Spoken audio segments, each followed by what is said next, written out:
share with you how we make our fresh green centerpieces. This is a completed arrangement ready for the dining table. It's a wonderful mixture of textures and colors of greens, and I added some fun things. The back side of the magnolia leaf, because that's gorgeous velvety brown. I took a walk through the garden and discovered the fruiting fronds of the ostrich fern in their natural state, so beautiful. And I sprayed just a little bit of Chamaecyparis gold. And so this is decorated. We'll talk about how this is done. Your greens are conditioned. You've added prolong to the water as a preservative. You thoroughly soak your oasis, put it into your container, and the first thing you make a decision on is how long do you want it to be, how wide do you want it to be, and how tall do you want it to be. And so you place these same length, pushing firmly into place. The length is set. You push these few pieces into place, and they'll be shorter than the length because this is the width. And then you place a few pieces in the top, and this is the height of your arrangement, which normally is not more than about 12 inches. It can be lower. This is the structure of your design. It is the first thing that I do. We've used the Carolina Sapphire to set the length, the width, and the height of this design. And that's the structure of this arrangement. But we need something to be supportive of that structure. And I chose a different texture, but a complementary color with the noble fir. And I placed several pieces to complement one another. 1, 2, 3, 4, 5, and a few extras. But let me give you a tip on this noble fir. You don't want to destroy your oasis, and so you trim the ends that you're going to press into that oasis, and then press firmly. We've used the Carolina Sapphire. We've used the noble fir.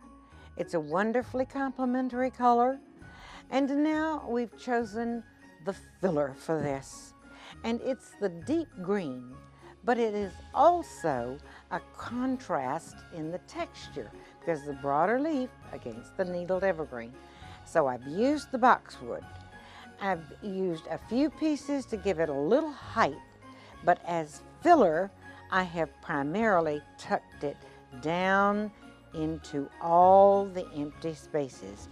You do not want to look into this arrangement and see voids or see the oasis worse yet. So I've brought back the original design, which again is for your dining room table. And I love the accents that I use, and I want to remind you that you can go outdoors and collect things because that is exactly what I did with the ostrich fern, and cutting it and putting it down into place within that oasis. 5 or 6 pieces of this is great.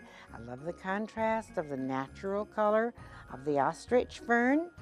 And then I love the accent of the natural brown back of the magnolia. And it's a color pickup with the ostrich fern. And so I have to push that carefully down into the oasis.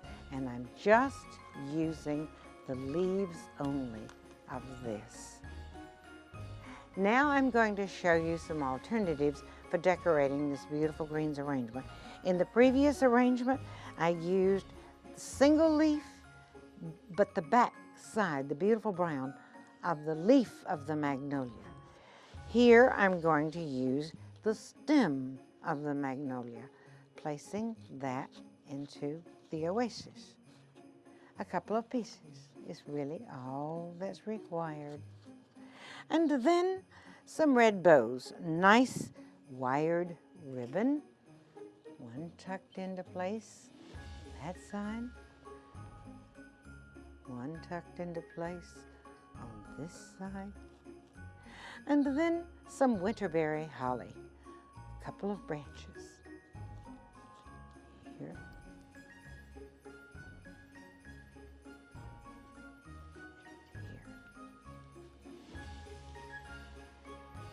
I really like that.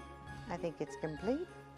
The only thing you have to do to keep it going is be sure that you put water, fresh water from the top every 2 or 3 days, and you've got this beautiful centerpiece to celebrate the Christmas season.